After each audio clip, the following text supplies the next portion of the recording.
Comment enlever une tache de peinture? Durant ce conseil, nous allons tester certains produits à utiliser selon les peintures et le type de surface. Et c'est parti. Alors, comment nettoyer des éclaboussures à base d'huile qui ont eu le temps de sécher? Travaillons de suite sur une surface délicate, la pierre naturelle. Étant donné que nous manipulons différents produits chimiques, protégez suffisamment vos mains. Ventilez également la pièce si besoin ou tout du moins protégez vos voies respiratoires. La pierre naturelle est un substrat délicat. Nous commençons donc par la térébenthine, un dégraissant pour le bois ciré. Un produit naturel sans danger pour le bois, fabriqué à partir de la résine d'arbres comme le pin.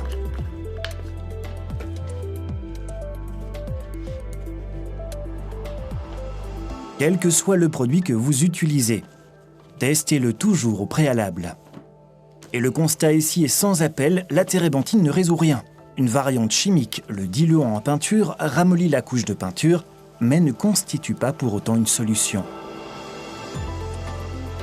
Essayez alors un produit plus agressif, le diluant synthétique.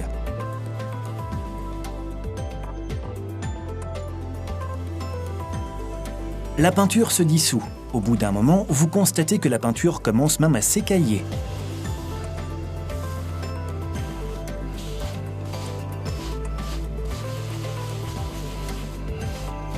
On peut finalement essuyer les pièces, mais il persiste un résidu graisseux. Vous le retirez à l'aide de dégraissants.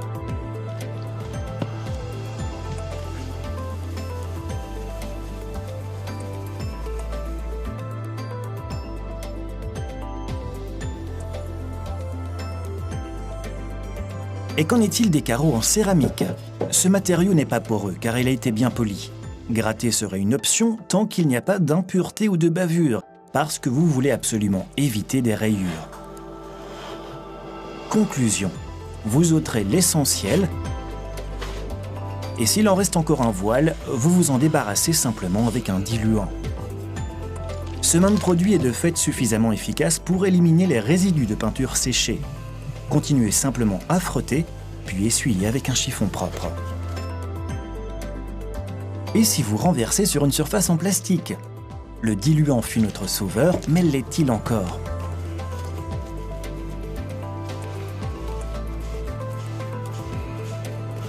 Ça ne se dissout pas immédiatement, mais ce peu de persévérance pourtant suffira. La peinture se décolle ici également, mais la tuile dispose d'une texture dans laquelle il reste une pigmentation rouge. Avec une brosse douce, vous ôterez un maximum et vous le nettoyez enfin avec un chiffon propre. Un autre produit que vous conservez probablement à la maison, c'est l'acétone. Et quelle réaction obtient-on sur le PVC, les tuiles en céramique ou encore la pierre naturelle? Après un bon frottage, il devient facile de dissoudre et de retirer les parties de peinture épongées sur chaque surface. L'acétone se veut assez volatile, vous devez donc frotter continuellement, parce que si vous attendez quelques secondes, il s'est déjà évaporé. Pour ce qui est de la pierre naturelle, cela prend plus de temps, mais c'est parce que la peinture a été appliquée ici du côté plus rugueux et non du côté lisse. Un endroit où la peinture s'accroche donc un petit peu mieux.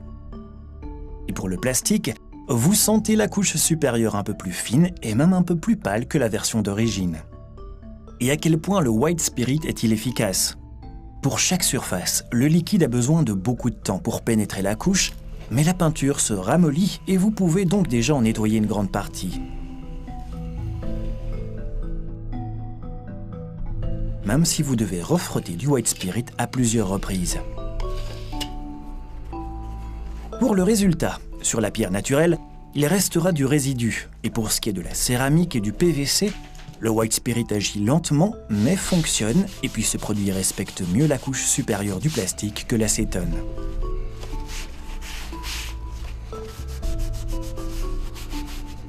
Testons un nouveau type de surface, le verre. Le verre n'est pas poreux et n'absorbe donc pas la peinture. Une fois séché, vous pouvez facilement le gratter avec un couteau propre, vous n'avez donc pas vraiment besoin d'autres produits chimiques.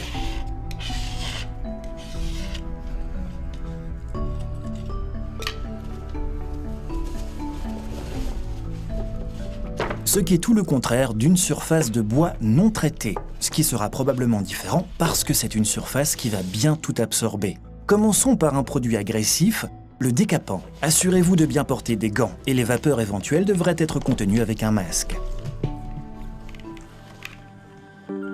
Nous nous attaquons d'abord à un bois avec une fibre grossière, puis du bois d'ameublement bien poncé, ensuite du bois plus tendre, et nous finissons avec un panneau en clic serti d'un dessin imprimé en fibre de bois. On active la minuterie le temps que le produit agisse.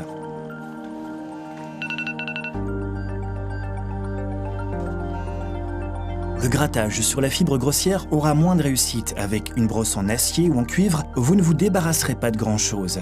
Avec le bois poncé de mobilier, vous ôterez une bonne partie de la couche supérieure, mais la couche de pigmentation persiste. Tout comme pour le bois tendre. Le panneau en clic, lui, offre un résultat plutôt surprenant. La peinture s'est dissoute et le décapant n'a pas endommagé la couche supérieure. Nettoyez bien avec de l'eau propre, les restes du décapant continuent d'agir. Alors, existe-t-il cependant une solution pour cette couche pigmentée qui est absorbée plus profondément dans le bois ? On peut essayer au White Spirit. On retire en effet de la peinture, mais cela n'offre pas un résultat satisfaisant. L'acétone procure-t-il un meilleur résultat ? Sur notre éponge, nous distinguons que la couleur rouge s'est retirée, mais le résultat se veut encore insuffisant. Sur le bois tendre, cela fonctionne mieux, mais cela est dû au fait que la nervure du bois a été poncée et donc que le bois a blanchi. Le diluant synthétique est-il une option ? C'est pareil, ici non plus rien ne change. Dès lors, comme vous avez déjà pu l'anticiper certainement, seul le ponçage reste une option. Plus le bois est doux, plus le grain abrasif peut être fin. Et bien sûr, plus la fibre est grossière, plus le grain abrasif peut être grossier. Poncez avec une éponge abrasive. Un bloc de ponçage fait maison élimine de plus en plus de pigmentation.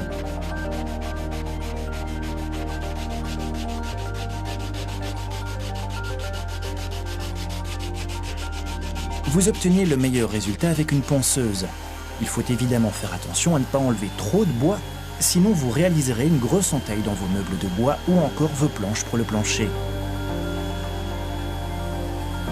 Mais vous serez certainement le plus à l'aise en travaillant le bois tendre. À l'aide de laine d'acier, vous parviendrez à poncer très facilement. Notre chance, c'est ici que la pigmentation rouge correspond bien à la teinte du bois, mais dans tous les cas, on obtient un résultat acceptable.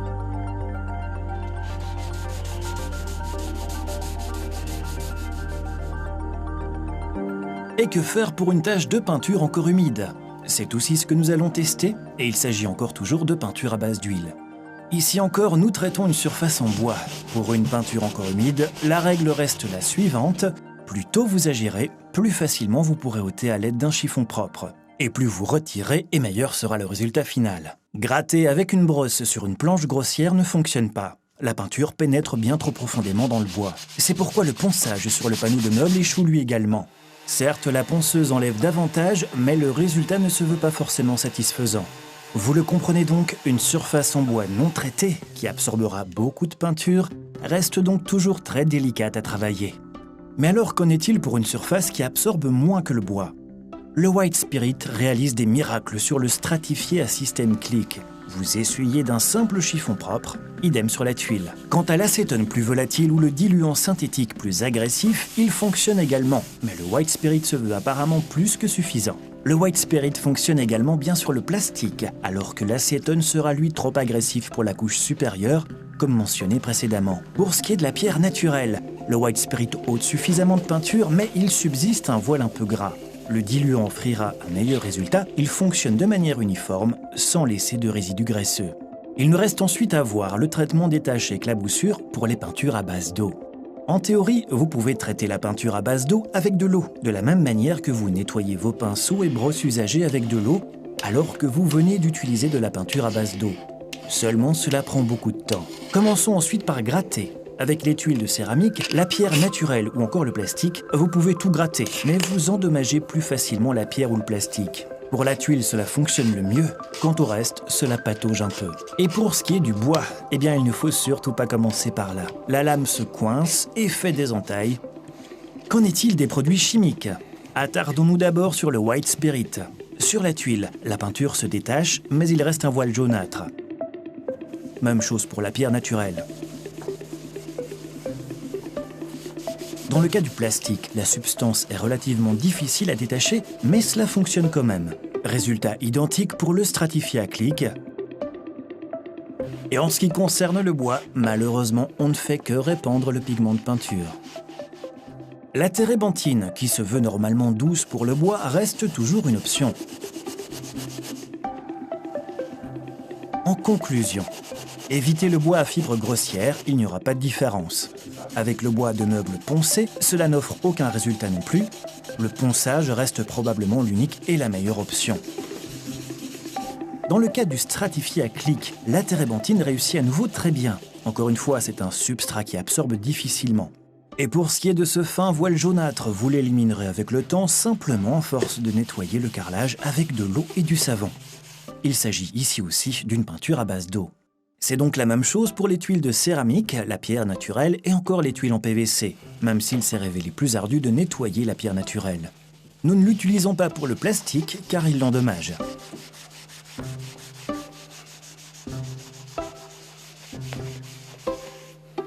L'acétone n'a pas encore été envisagé. Tuiles en céramique, pierre naturelle et stratifiée à clic, un bon brossage avec cette substance volatile rend tout très beau.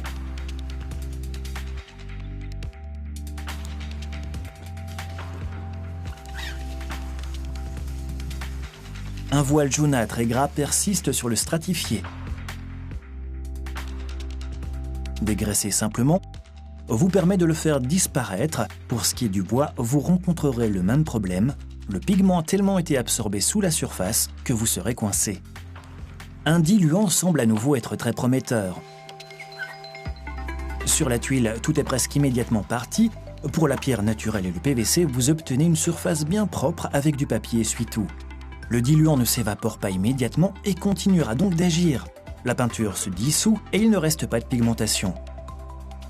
Pour le bois, cela ne vaut même pas la peine de commencer. Rien ne se passe et le bois se décolore même un peu. Et pour traiter les éclaboussures de peinture à l'eau, dans ce cas, vous serez toujours dans les temps si vous appliquez directement un chiffon humide. Si nécessaire, trempez quelques fois avec de la térébenthine pour diluer les dernières taches de peinture.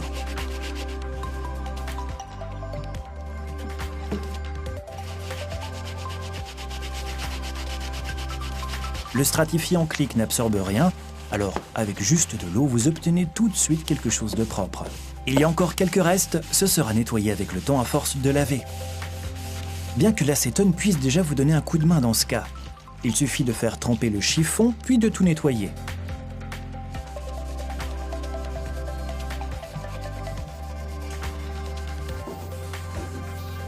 La tuile de céramique est comme d'habitude un cas plus facile. Une éponge, de l'eau dessus et le travail est fait.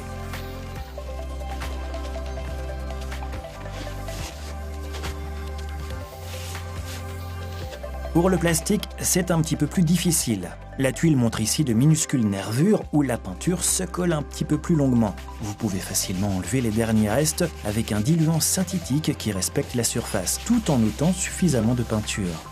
Quant à la pierre naturelle, ici aussi on reste bon marché avec une simple éponge et de l'eau. Plus tôt vous agirez et tout sera d'autant plus facile à retirer. Encore quelques zones qui vous résistent? Eh bien retournez à l'acétone. Il s'évapore rapidement et ne laisse donc pas de voile gras par la suite.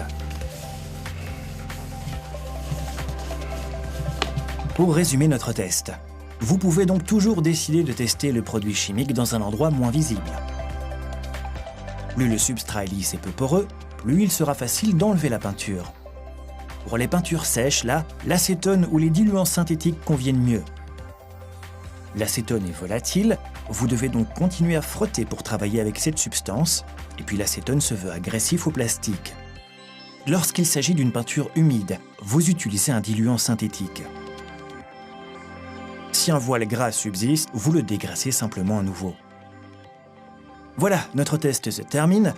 Vous aussi, vous disposez d'astuces concernant l'élimination des taches de peinture. Eh bien, n'hésitez pas à les partager avec nous. N'oubliez pas de vous inscrire non plus à notre magazine en ligne pour obtenir des conseils supplémentaires. Merci de nous avoir suivis.